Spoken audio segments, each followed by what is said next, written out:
یو دا نصیحت زما نصیحتونه به یو سویي په دې نشست کې ګر که نصیحتونه ډېر زیات دي خو زه به یو څو نصیحتونه کوم چې هغه به ډېر اهم وي اول زما دپاره بیا ستاسو دپاره نصیحت هغه دا دی ما دا وایي چې زمونږ د دې خېټې او د دې بدن په موږ باندې حق دی او داسې نه چې دې نه موږ لکه بعض هغه به خوشحاله شي چې زه او مطلب دا دی چې سهار نه د شپې پورې بس لږ اوسه جي څه دی حق دی ما دا خبره نه ده کړې زما د خبرې به غلط مطلب نه لري یو دا تاسو ته چې یو خو به زما د خبرې نه غلط مطلب نه لري دویمه ده دا کوم خلک چې زما د ویډیوګانې نشر کوي او بیانونه زما دا خبره دی ورسیږي هر چا ته او کوم وروڼه چې دا بیانونه نشر کوي هغوی ته هم خاص کر زما دا خبره د الله نه ویریږي زما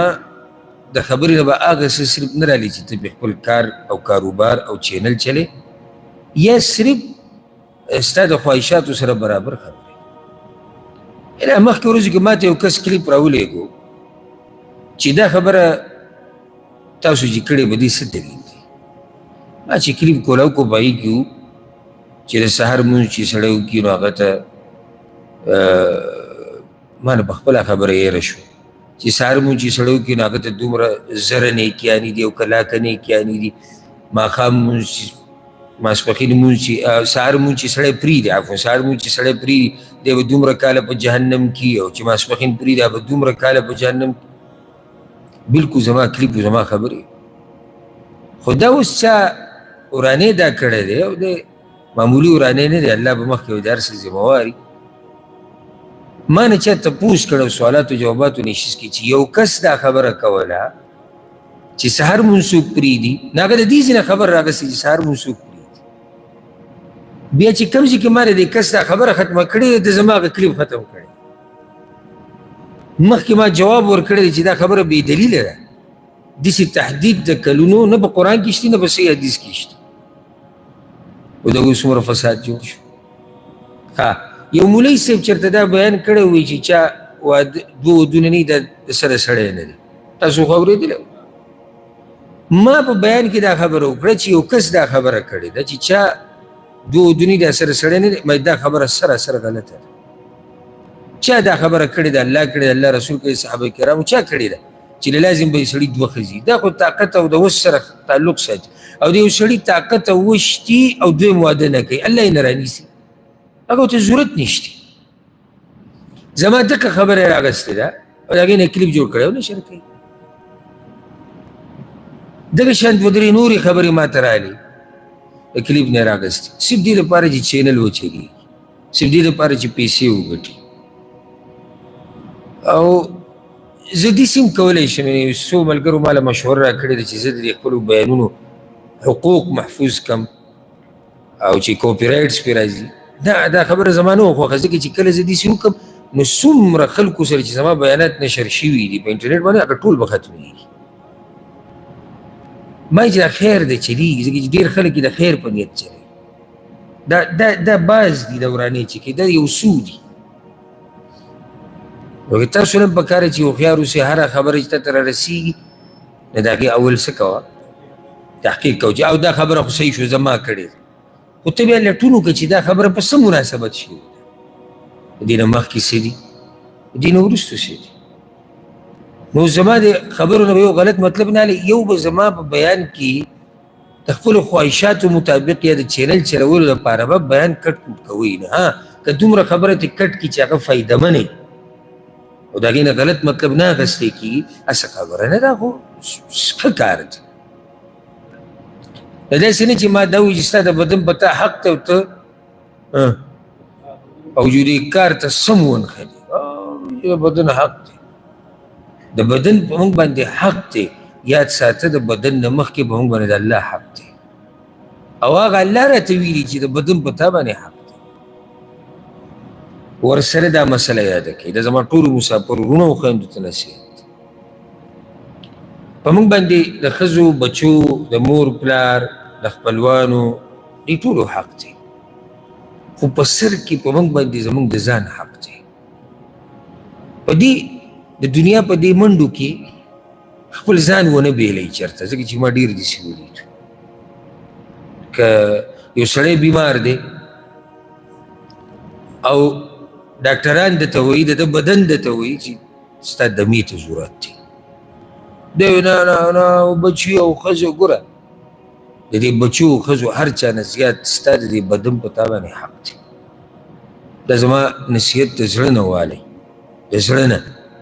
منګه چې زه وایم نو زمونږ دا خلک یاد منګه ما لیدلي، تاسو لیدلي، منګه دنیا ګټو په بدله د بدن کې. ما ته دا ووایه قسم در کوم دې سړي څه دنیا وګټله، ستا سره سر تاوان چې زه دا بدن وبیلم او زه دنیا وګټم، دنیا مطلب پیسې وګټم، ما څه وګټل؟ هېڅ مې نه دي ګټلي. خپل بدن خیال ساتئ. دا زما نصیحت دی او بیا دی او بیا دی او بیا دی، خپل بدن خیال ساتئ. نو چې یاره ځان لیونی کوم، بچي ښځه مور پلار خپلوان نه مري د لوږې نه، او بعض خو پکې اګر چې بوجۍ ورسره ډکي دی بدي کې به یېرېږي، نو ته څه لیرېږې؟ دا بوجۍ کولاو کې څوک دې راواله، نه مري د لوږې نه. خپل بدن څه له خرابوي؟ د دې بدن به د قیامت په ورځ زه ټولو ته دا وایم، د دې بدن به زموږ نه تپوس کېږي، ځکه دا بدن د چا دی؟ دا د الله دی. الله موږ له راکړی دی. بدن د چا دی مطلب یعنې چا پیدا کړی دی، د چا په حق دی، هغه الله دی.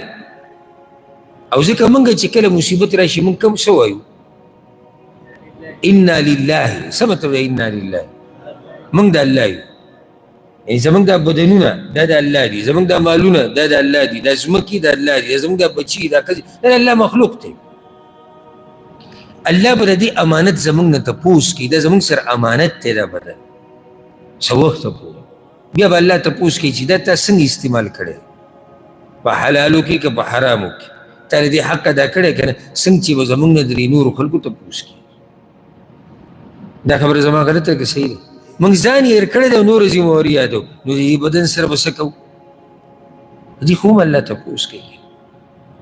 نو خپل د بدن حق پکې ادا کوه، دمې ته ضرورت دی دمه کوه، علاج ته ضرورت دی علاج کوه، سا ازادولو ته ضرورت دی سا ازادوه، ګپ شپ ته ضرورت دی زه د ملګرو سره ګپ شپ لګوه، ځواني دي د ځواني نه پکې مزې اخله.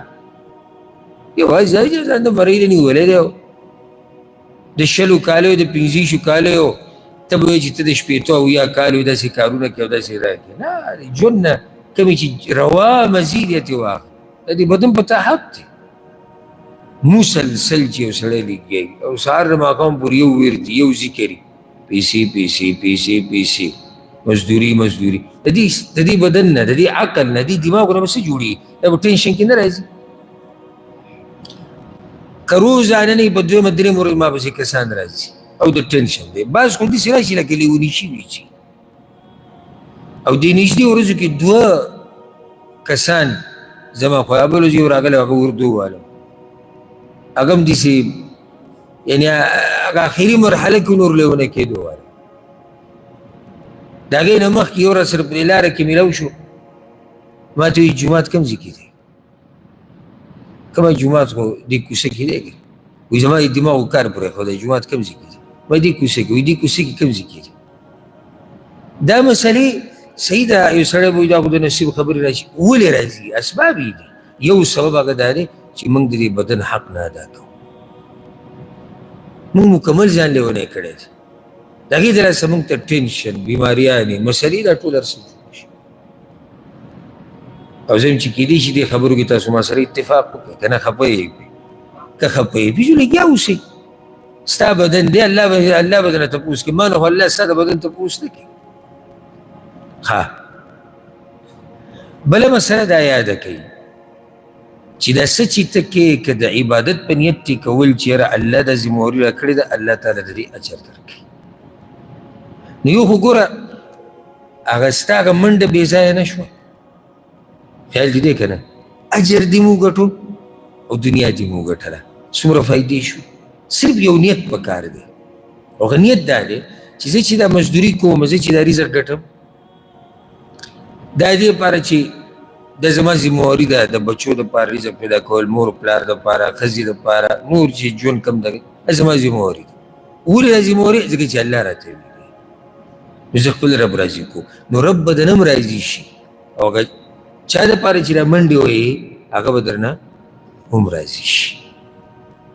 په دې نقطه که چا عمل وکړو نو دا څه چې ته مسافرۍ کې کې حلال او روا او جایز کارونه دا به عبادت وګرځي، الله به درله دې اجر درکړي.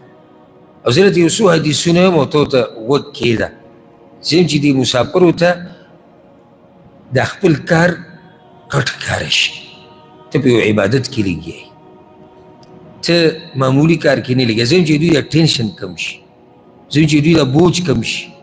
کله نا کله ما ته بعض ملګري زما په بیانونو باندې کمنټ وکړي یا میسیج وکړي، زه الحمدلله کمنټ او میسیج کو ډېر لرې خبرې دي، مخامخ چې راته څوک څه وایي زه په هغې باندې غوږ نه ګرم، ځکه زما کار دې سره چې قرآن او حدیث بیانول. بیا هم دا بعض ملګري خصوصا کوم چې خاص ملګري ما ته بیان نوم راولېږي، کمنټ راولېږي، وایي کس دا ویلي کس داسې داسې یو خوش طبیعتۍ دپاره. نو ما یو پیر چېرته نصیحت کړی و چې د ژوند نه مزې والئ. جواب د هغې دا یو کس کړی او هر انسان هغه عرب وایي وایي د هرې کټوۍ نه هغه سره وځي چې څه پکې بس دا خبره لنډه.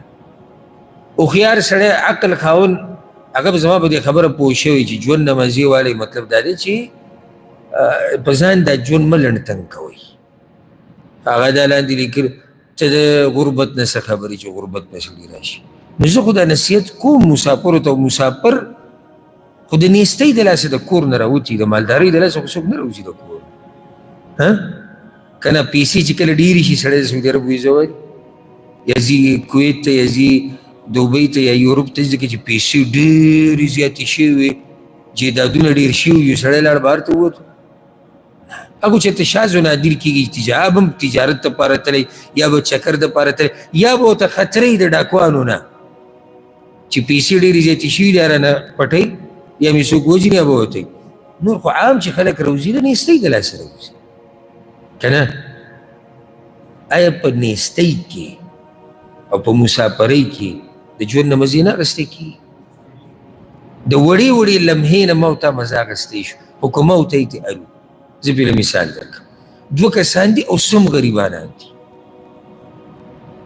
او مزدوري کوي په وړه تنخوا باندې. ماسخوتن د دوی چوټي کېږي. ماسخوتن چې کله دوی چوټي وشوه ځوان وایي راځه هلته به کینو پلاني ځای ته به ورشو، ځان سره به ډوډۍ ویسو، هلته به وکړو، لږ به ساه ازاد کړو. دا نه شي کېدی. اوس د دې دپاره څو زره ریاله پکار دي. وړه لمحه ده ما او تا مزېداره کړه. دا موږ داسې هم کولی شو چې کمبل کې پراته او دا سوچونه هم کولی دا تنخواګانې او دا یو کال بیا دوه کاله درې کاله بعد به زموږ که پنځه کاله بعد دا د داسې هم کولی شو او دا د داسې هم کولی شو. هغې کې څه فایده نه وه، الټه نقصانونه. دې کې فایده دا وکړه چې لږ یې ساه ازاد شو، سبا ورځې ته بیا را تازه شو، برابر شو، د الله دنیا یې هم ولیده، لږ وخندل را وخندل. زما مطلب دی و دې حدیثونو ته غوږ کېږدئ چې تاسو څومره اوچت کار کوي. مقصد زما د دې حدیثونو بیانول هغه دا دی چې موږ ته یو د دې رزق د ګټلو د مسافرۍ هغه حیثیت معلوم شي، بله دا چې زموږ نه بوج او سوچ او ټینشن هغه څه شي لږ کم شي. امام ابن المنذر امام حاکم یو روایت راوړی انس بن مالک رضی الله عنه وی رسول صلی الله علیه وسلم یو پیر تپوس وکړو د براء ابن عازب رضی الله عنه یا براء، دا مشهور صحابي و او ده په کور والا باندې ډېره خرچه کوله، ډېر مشهور و په دې باندې په بچو په مور پلار. نو رسول صلی الله علیه وسلم ورته ډک مجلس کې دا وی یا براء کیف نفقتک علی امک، په مور دې خرچه څنګه ده، خرچه ورچه کوي که نه؟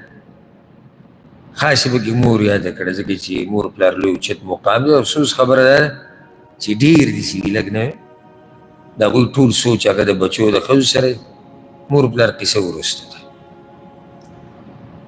بله مسله ته ذکر کړم په بعضو کې بیا مشکل دی لکه راغلی دی مسافرۍ ته چې تپوس وکړي مسافري ولیکې نو جواب څه کوي ستاسو څه جواب دی ټول غلي شوي لکه تاسو چې مسافر نه بله وجه ښځې او بچو له او دوی تعجب به په دې وکړي هغه چا له چې دی رزق ګټي په هغوی لګوي نه دا فلسفه که څوک ما بیا پوه کولی شي ما بیا پوه کړي زه بیا پوه نه یم ګټم رزق بچو له خو لګوم یې پرې نه الذي جمع مالا وعدده جمع کوه شماروئ او داسې ورته وخاندي دا وخت کې ورته اوچت چې دومره خو شوې دا بیا یې لګوه که نه او ذمهواري ده رسول صلی الله علیه وسلم برا څنګه بیا ورته وویې فإن نفقتك على أهلك وولدك وخادمك صدقة دا ته چې به د خپل اهل او خاندان او بچو او په مور او په نوکرانو خرچه کوې که نه دا ګوره صدقه ده ستا دپاره د ستا دپاره صدقه ده تاسې نه یې لګي دې سره د هغه جذبه را زیاتوله هر کله چې ته لکه تا د ټلیفون نه آی کور پیسې راولېږه او د هغوی اکثر دغه ویر دي او ټلیفون چې اکثر که به پیسې راولېږه او هلک یې سکول نه راوویستو هغه بل مدرسې ته هغه بل چې دویمه ورځ د ټوخېږي او پلار چې دی هغه ځان له مور ځان له دا لازم په انسان باندې بوج راولي پکې شک نشته کله کله سړي دا زړه نه دی د دنیا د مسلو د لاسه دا په ما هم راغلی په تاسو هم راغلی په هر چا راغلی کله کله دنیا د دې مسلو د لاسه سړي دا زړه د مرۍ له راشي چې الله څه وکړه دغه ټیم کې ته دا خبره ځان ته رامخې ته کوه چې دا الله امتحان دی دویمه ده چې زه چې دا دوی له څه پیسې لېږم الله به ما له دې اجر راکوي نو بیا به راته دا کار څه شي اسان شي ځکه چې تا ته پته ولګېده چې زه په داسې تجارت کې لګیا یم چې هغه تاواني نه دی تاواني نه دی لکه زه ستا خواله درلم چې یاره زما یو 500 روپۍ په کار دي هفته بعد یې درکوم تا ښه په خوشحالي راکړي بل کس راغی تا ته 500 روپۍ راکړه او بیا به کله راکړې پته هم نه لګي او بیا به یې درکړم یا درکړم دې پته د دواړو کسانو 500 ورکولو کې به فرق وي که نه وي هغه اولنی ښه په جذبه ځکه چې هغه چې دا ما ته واپس میلاوي دلته تا ته واپس نه میلاویږي صرف میلاوېدو خبره نه د هغې نه زیات اجر الله درکوي صرف نه تا ته میلاویږي اجر د دې دا کوم کار چې ته کوې د دې مناسب نه د دې نه بې شماره زیات اجرونه به الله تعالی درکوي دا ضایع نه دي نو دا خبره ورسره یاده کړه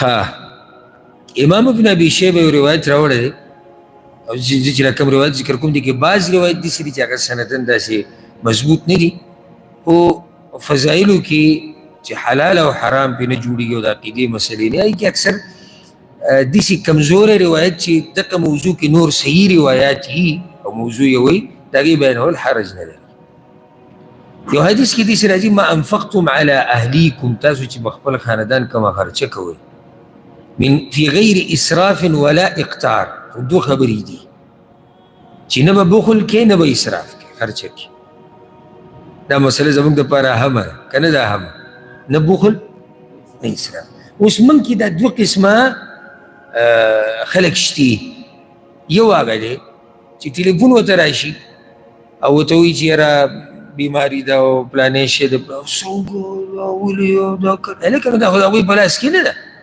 ولې دې ځان نه بخیل جوړ کړی دی لکه د الله مال دی الله ته پاتې دی خو بعض هغه دي چې اسراف کوي لکه راغی مسافري وکړه رب العالمین وله دنیا پراخه ورکړه هغه څه نورې نخرې شروع کړي بچو نور څه شروع کړو ښځې نور څه شروع کړو غټې خبرې تکبر په عامو مسلمانانو پورې خنداګانې غریبانانو پورې مسخرې موبایل ته ضرورت نشته موبایل یو ته ضرورت ته دوه ته ضرورت ته درې هر بچی ته ګاډې سکوټرې پای کې دا له نخرې دې داسې خلک نه دي دا نه رسول الله صلی الله علیه وسلم چې نه اسرافي نه بخلي او تاسو خرچه وکړه فهو فی سبیل الله نو ده تاسو خرچه وکړه د الله په لاره کې. یو بل روایت ته ذکر کوم، دا ډېر د خوشحالۍ دی او ډېر عجیبه دی. امام عبدالرزاق راوړی دی، امام طبراني هم داسې روایت راوړی دی. كعب بن عجره وی او د یو بل صحابي نم نقل دی، وی اشرف على النبي صلى الله عليه وسلم واصحابه رجل،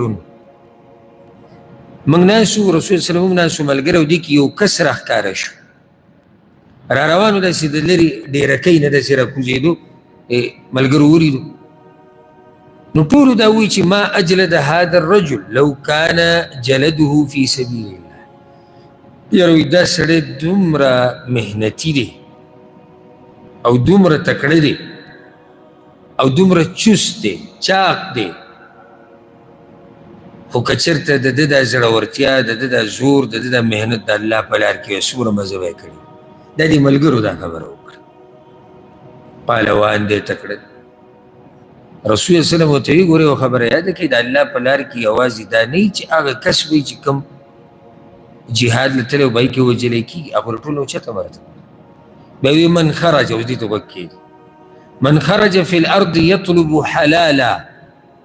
یو سړی ووتو ځمکه کې ګرځي، ځمکه کې ګرځېده یا کله داسې چې څه خپل ځي خواوشا کې ګرځي لټونکې، او کله داسې ته پسې لرې لاړ شي مسافریانې پسې کې. یطلب حلالا، حلال، داسې نه چې حرام ولم خوشحاله شي، دا بیان واوري. حلال، حلال رزق ګټي، ولې یکف به والدی، د دې دپاره چې د مور پلار کم ضرورت دي هغه پوره کړي. یو روایت کې داسې راځي وان کان خرج یسعى على ابوین شیخین کبیرین، په مور پلار باندې خرچه کوي چې هغه بوډاګان دي، کمزوري شي. بیا وی یو کس ووتو او حلال رزق ګټي، یکف به اهله، د ښځې او د بچو د ضرورتونو د پوره کولو لپاره کوم چې هغوی ضرورت دی د ژوند. یو حدیث، یو بله جمله کې راځي یکف به نفسه، خپل ضرورتونه پوره کوي. فهو فی سبیل الله، نو دا سړی هم د الله په لار کې لګیا دی، دا سړی د الله په لار کې لګیا دی. کم یو حلال رزق ګټي، د بچو باندې خرچې دپاره، ښځه، مور پلار، خپلوان چې کم نږدې پاوله. ښه مزه خو به ده وکړي چې صرف او بعضو ته اکثرو ته دا صرف دا یو خبره یاد هم ده، حلال رزق ګټل لوی عبادت دی، او چې دا ورسره واورېد. د حدیث د پوره کوم دي کې یو جمله ډېره فایدهمنه ده، ومن خرج یطلب التکاثر. یو سړی دی وتېرې د هیرس تلاسه چې مسله پوره شي، یو خو وتی د څه دپاره، د بچو ضرورتونه دي، د مور پلار دي، څه ذریعه بله نشته، ځي منډې وهي، کوشش کوي، غري دی د الله په لار کې. یو سړی د هیرس تلاسه لګیا دی، داسې دانې ومن کېږي که نه بھئ، بلکل قسم خوړلی دی چې ما به منع نه کړي نور، لکه بس کا جیداد دې شتي، مال دې زره شتي، بچي شتي، نه. ولې هرس، تکاثر، هرس ته ډېروالي، چې به دا صحیح ده چې یو سره بل خوا کې وی که کو صحیح ده، ګاډی دوه شتي خو یو سره بل داسې ولاړ، د کم وخته پورې، کم وخته پورې.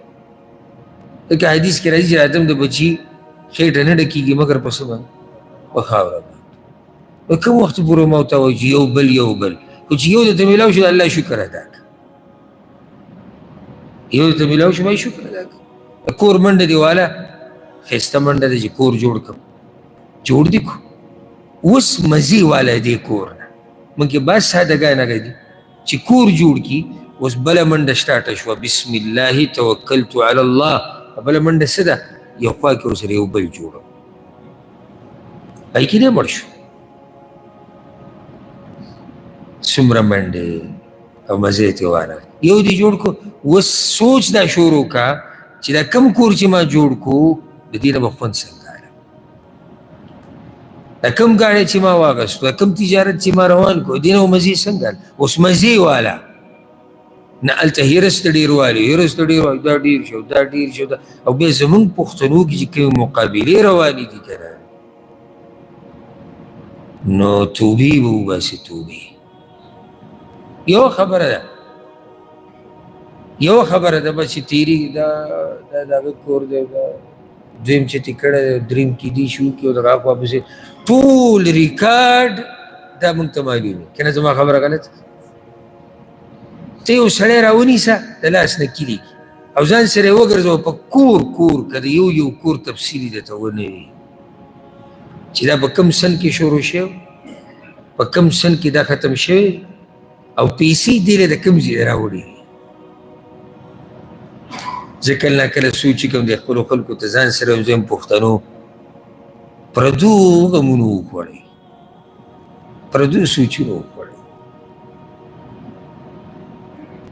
په دې به خفه کېږو نو دا حقایق دي پردو غمونو وخوړو دا نور قومونه دي که نه لکه یو سړی الله دې کړي چې لکپتي کروڑپتي اربپتي هر شی دې څه وایي یاره الله دې ولې نور ډېره ورکړي بس ښه بېغم که یو سړی غریب دی که وسې کېږي منډه ورسره وایي که د منډې وسې نه کېږي دواګانې ورته کوي خبره ختم موږ خو به دله پوره هسټري راوباسو وروره زموږ نه به ته داسې پاتې شي موږ ځکه یې څه کار نشته بل نو چې سهار ته راپاسې یو چای وڅکي او پراټه ورسره وکړئ او فرش راوځي بهر ته نور ته او بیا د جمې نوري مزېدار حسابونه به نه کوو داسې به حسابونه کوو یا دلته ډېره کې ناستې بېروزګاره کار نشته ایسي راته ښه مزېدار لګېدلی قبره کې پروت دی ته به حساب نه جنګې را جنګې د دې په ځای که ما ورته خپل حساب جنګولی وي د دنیا او د آخرت نو دنیا کې به هم کامیاب شي او آخرت کې به هم کامیاب شي پردي حسابونه څه نه کوو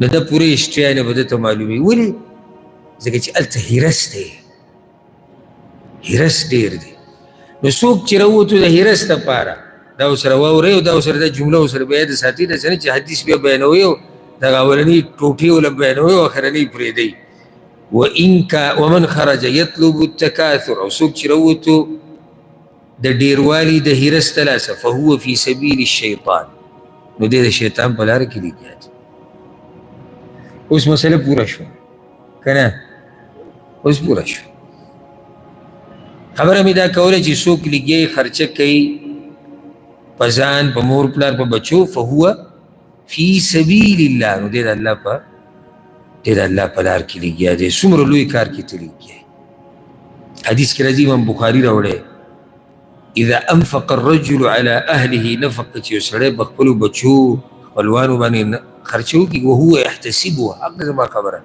او دی د دې امید ساتي چې الله به اجر راکوي کانت له صدقه دا به د لپاره صدقه وي هسې څومره صدقې به ما ورته کړي ده اوس دې چې تا سوچ کړی موږ دې ته صرف سوچي چې صدقه دا دی چې غریب راکړي ما ورله یو ریال ورکړو ما ورله 15 ریاله ورکړو هغې ته مو خوشحاله دا ښکلې خبره هغې ته خوشحالېدو په کار دی چې الله ماله طاقت راکړو ما صدقه وکړو خو د هغې نه بغیر تا د اوسه پورې څومره مال لګولی دی څومره صدقې تا کړي دي څومره اجر تا ځان دپاره ذخیره کړی دی آخرت کې پروت دی ها بل حدیث کې داسې راځي الله اکبر امام احمد امام طبراني راوړه غټه مسله نه د عرباد ابن ساریه روایت دی رسول صلی الله علیه وسلم ان الرجل اذا سقى امرأته من الماء یو سړی دی په ښځه باندې صرف اوبه وڅکولي دا غټه مسله خو نه ده کور کې زنانه ده هغې ته د اوبو ضرورت دی که نه دی دا ذمواري د چا دی چې په دې اوبه وڅکي اسمان نه به راځي بعضو وله بیخ بنیاد ویستو دغه پالک او صحابه یې ورته نیولي کلمې وله هم رستې کړې او معدې وله هم خرابې کړې دا هغه بخیلان دي چې لږ ساعت مخکې ما ذکر وکړو ګټه به چا دپاره ای ربه ښځه او بچي او لګو مې پرې نه ګورئ ګټه مې هغوی له او لګو مې نه داسې خلک شتي الله دې موږ داسې حالاتو نه وساتي چې د هغوی بچي د هغوی د مرګ انتظار کوي ولې چې دې مړ شي چې دا مال راوځي چې موږ یې په ځان ولګوو اوس دا هم ژوند دی که نه او دی به برید تاوی را تاوی موږ دې ته لږ شاته خبرونه خبرې شوې نو هلته زامنو د پسې لاس اوچت کړي دي الله دې اوس بابا واخلي. دا کیسې ګورې راغلي دي، تاسو هم اورېدلي، ما هم اورېدلي. الله دې اوس بابا واخلي. دغه چې بابا چې وي کې ټالۍ ورچولي دي او تعجب به لږ چې بابا د عمر په اخرنۍ برخه کې دی خو هیره سي ورځ تر ورځه هغه زیاتېږي، هغه کمیږي نه. نو یو سړی دی په ښځې اوبه وڅښوي، الله اکبر، اجر رسول صلی الله علیه وسلم اجر، الله به دې اجر ورکوي. هسې سوچ زموږ کوم تاسو هم کې دا زموږ ټولو لپاره خوشحالي ده چې موږ د دې جومات ته وځو، زموږ دا زړونه خوشحالي. زما او ستا دې بچو، زموږ دې کوړمو، زموږ دې خپلوانو چې کوم موږ باندې ذمہواري ده، څو ګیلاسه اوبه زموږ په کور کې څښلي. نوره قصه پرېږده ځم چې ته خوشحاله شي، صرف د دې اوبو دا کاته نن چیړو، څو ګیلاسه اوبه به یې څښلي بې حسابه. د دې هر څه الله تعالی اجر درکوي. نو تاسو ګورئ په تاوان کې نه یې. اوس که یو سړی دی زما مزدوري کمزورې، زه په تاوان کې روان، نه دا تاوان نه دی، دا بیا رزق تقسیم شوی دی. او دا درته ووایم بل زیری واله، دو کسان رزق ګټي، دی هم او دی هم، خو دا یو ښه پراخه رزق ګټي، مالداره دی، وسایل اسباب ډېرې دی، بل پسې سرمن وسوځېده. یا د که بل زیری دا دی او چې څومره تکلیف برداشت کې دومره در الله اجر ډېر درکوي، څومره چې تکلیف برداشت کې دومره الله اجر درکوي. ولې د دې زړونو نه الله نه دی خبر؟ دا کم زړه چې یوازې په کوټه کې پروت دی، د شپې په تیارو کې او مور ورته رایادېږي او بچي رایادېږي او اختر او روژه او غم او ښادي، د دې زړونو نه به الله نه خبر؟ نو دې بندګانو باندې خو الله ډېر مهربانه دی.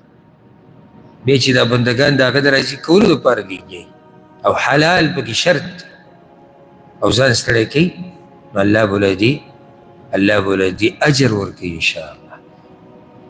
ښه، حضرت یو بل حدیث ذکر کو. رسول صلی الله علیه وسلم دا خبره ذکر کړې وي او دا حدیث په ډېرو کتابونو کې دی. ما من مسلم يكون له 3 بنات، یو مسلمان د 3 لوڼې دي.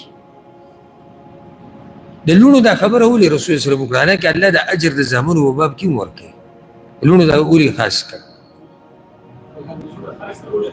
کمزوري دي او خلک اکثر بوج ګڼي. بل دا چې تمه ترې نه وي چې دا به پېغلي شي ماله به مزدوري کوي، دا تمه د مسلمان نه او بیا د بعضو قومونو خو بلکل نه. او الحمدلله زموږ پښتنو کې هم دا صفت ډېر حده پورې شتي چې هغوی د ښځو نه دا تمې نه ساتي چې دوی به زما دپاره څه کوي، مزدوري. اوس پکې شروع شوې ده، اوس پکې شروع شوې ده دا تمې ساتي چې دا چې ته سبا له به غټ پوسټ باندې نو دا چې تنخوا خو به راځي. ښه، ته تمې نه ساتي او کمزوري هم دي، فينفق عليهن، او دی په دوی باندې خرچه کوي، په دې لوڼو باندې، حتی یبین، تر دې چې هغوی واده شي او د پلار نه جدا شي، او یموتنه، یا مړې شي. واده نه شوه، واده نه مخکې پکې مړه شو، کن له حجابا من النار، قیامت په ورځ به دا لوڼه د ده او د جهنم په منځ کې پرده وي، جهنم ته به نه شي. یو زنانه راپاڅېده، د هغې 2 لوڼې وي که نه، وی یا رسول الله او بنتان، او که 2 لوڼې، رسول صلی الله او بنتان، او که 2 لوڼې. یو روایت کې ورسره یو لور هم راغلی. مقصد ما دا و مقصد دا و د خرچې. او صحیح بخاري صحیح مسلم کې حدیث ته عایشه رضی الله عنها وویل یو زنانه راغله ما پسې او د هغې سره 2 لوڼې وي، غریبه وه. وی د هغې سره 2 لوڼې وي نو ما سره څه نه و چې ما وله ورکړې وی سوه تمره، یوه دانه کجوره پرته وه، دا د رسول صلی الله علیه وسلم کور دی. او زمونږ دا ناشکري او دا شکوي شکایتونه که دې ته دوی کتو حیران بشي. یوه کجوره پرته وه نو هغه هم ما ورکړه، نو هغې هغه یوه کجوره تقسیم کړه د دې لوڼو په منځ کې. مور ولم تأکل منها او پخپله یې ته ونه خوړه. رسول الله وسلم راغی وی ما ورته دا قصه ذکر کړه، وی ما ته وی عایشې چې الله په چا امتحان راولي او بچي وله ورکړي او بیا خصوصا لوڼه فاحسن الیهن او هغه د هغوی سره ښه وکړي او خرچه پرې وکړي کن له سترا من النار، د قیامت په ورځ به دغه لوڼه د ده دپاره پرده شي، جهنم ته به یې نه پرېږدي. او یو بل روایت کې راځي رسول الله وسلم وی دا امام بخاري په ادب مفرد کې راوړی، امام مسلم راوړی، من عال جاریتین حتی تبلغا، د چا چې دوه لوڼې او دی پې خرچې کوي تر دې چې هغه جنکۍ پېغلې شي، دخلت انا وهو فی الجنة کهاتین، ما هغه به جنت ته داسې ننوځو او داسې به یو ځای لکه دا دوه ګوتې چې یو ځای. دومره الله رب العزت تعالی اجر درکوي. بلکې یو روایت ته تویم دا به تاسو اول پرې راوړئ، یقیني ته امام بزار راوړی، من کفل یتیما له ذو قرابه، چا چې د یو یتیم کفالت وکړو په یتیم خرچه کړو هغه خپلوانو کې دی یا خپلوانو کې نه دی بلکل پردی، حدیث مې دې دپاره ته ویل خپل خو پردي باندې، فانا وهو فی الجنة کهاتین، ما هغه په جنت کې دي ومن سعى على 3 بنات فهو فی الجنة، او د چا چې 3 لوڼې او دی ورله تربیت وکړي دی به جنت ته ځي. یو روایت کې داسې هم راغلی او 3 اخوات او اختان، یا یې 3 خویندې یا یې 2 خویندې او د دوی ته ادب ورکړي، دوی تربیت وکړي، نو دا سړی به چېرته ځي؟ دا سړی به جنت ته ځي. مقصد زما د خبرې هغه دا دی چې الله رب العزت به تاسو له اجر درکوي. دا مسافري دا مزدوریانې دې کې خو ټوله لویه فایده دا ده چې الله در اجر درکړي، الله راضي کېږي. بله ګټه فایده پکې دا دی چې ستا بچي په عزت کې پاتې کېږي، ستا ښځه په عزت کې پاتې کېږي. څومره دا سړي عزتمن سړی، ځکه خو الله دې سړو له دا مقام اوچت ورکړی. بعض راشي تپوس کوي یاره دا خو ظلم نه دی چې دا ښځه او سړي په شریعت کې یو شان نه دي، اسلام کې څنګه ته ښځه او سړی یو شان کې؟ یو هغه سړی دی چې هغه ښه عزتمند دی، ښه دروند دی، ښه دیندار دی، او په دې مسافرو کې او په دې مزدورو کې هغه داسې داسې خبرې واوري چې هغه په عزت کې پې کمی راشي، هغه پې ذلیله شي، ځان غلی کړي د بچو دپاره ښځې دپاره. کنه دا خبره دې ته څوک نشي کولی، ښه عزتمند سړی اوس غلی شي، داسې نه کېږي. کله داسې خبر راشي چې یو سړی لکه خبرو چل به وله نه ورځي، هغه به تا ته خبره نیمه زیات وکړي، تا به ورته سر ټیټ نیولی.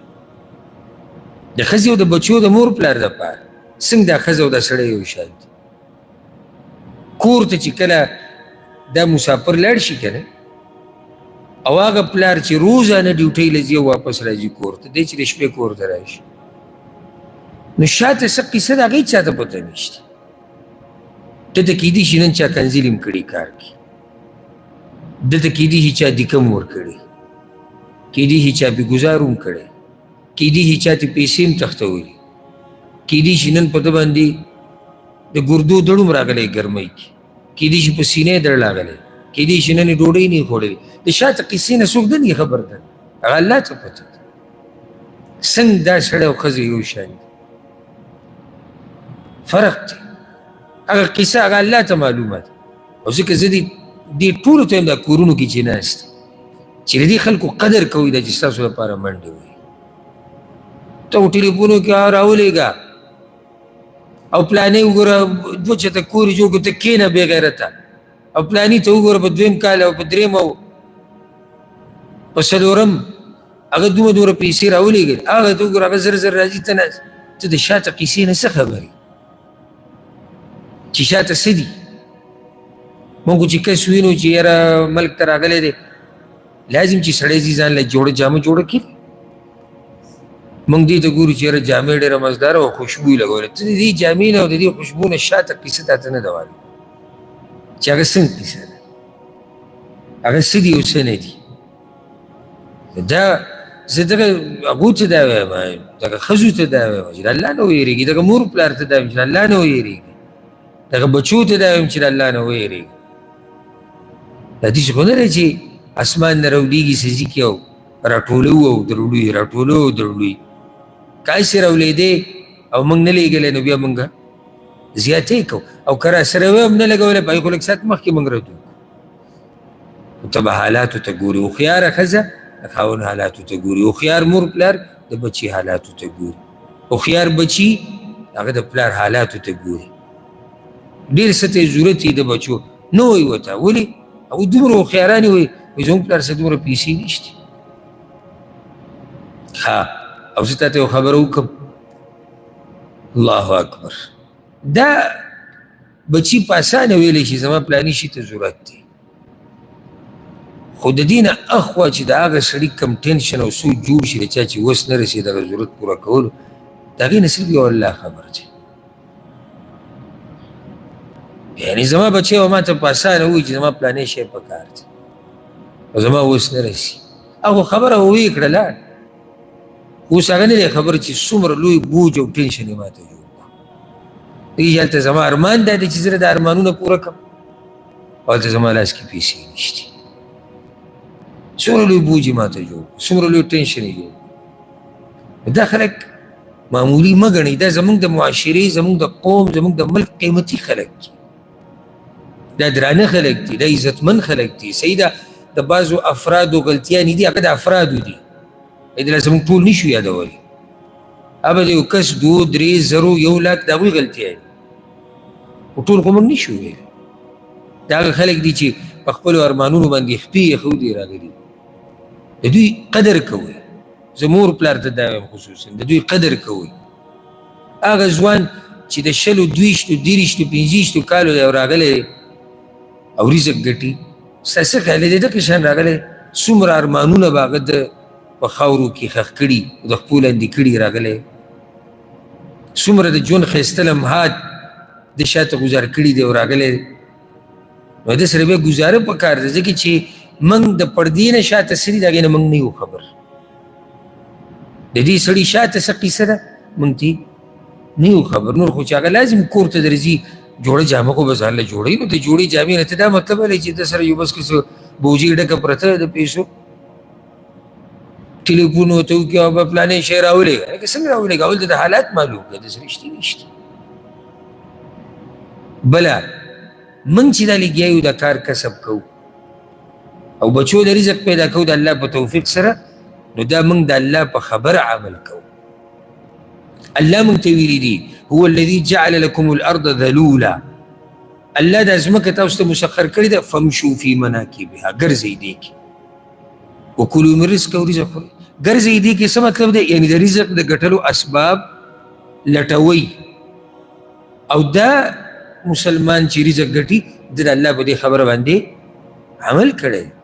دویمه تاسو ته دا ووایم چې تاسو چې دا کار کسب کوئ رزق ګټئ، دا د انبیاو طریقه ده.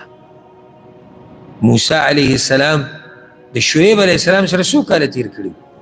10 کاله ورسره تیر کړي، مزدوري نه وه کړې. 10 کاله په پردي ملک کې د پردي انسان سره 10 کاله هغه تیر کړي او مزدوري کړی. هغه موسی علیه السلام. یوسف علیه السلام د مصر په خزانو باندې چې مشر شوی دی کار کسب نه کوو، د هغه کار کسب وکړه. او رسول وسلم حدیث کې وایي صحیح بخاري کې، تاسو چې دا مزدوري کوئ که نه، تاسو د خپل عزت خیال ساتئ. حدیث کې راځي رسول وسلم وایي صحیح بخاري کې دی، وایي چې تاسو کې یو سړی پړی راوالي پړی او بیا لاړ شي ځنګل ته او د لرګو ګېډې په دې خپله ملا باندې راوړي او بیا دغه لرګي خرڅوي دومره په سخته، دا وله غوره ده د دې نه چې د خلکو نه وغواړي خلک به یا ورکړي یا به ورنکړي. کوم سړی چې مزدوري کوي رزق ګټي دی خو د خپل عزت خیال ساتي، دی د خپلو بچو د عزت خیال ساتي، دی د مور پلار د عزت خیال ساتي.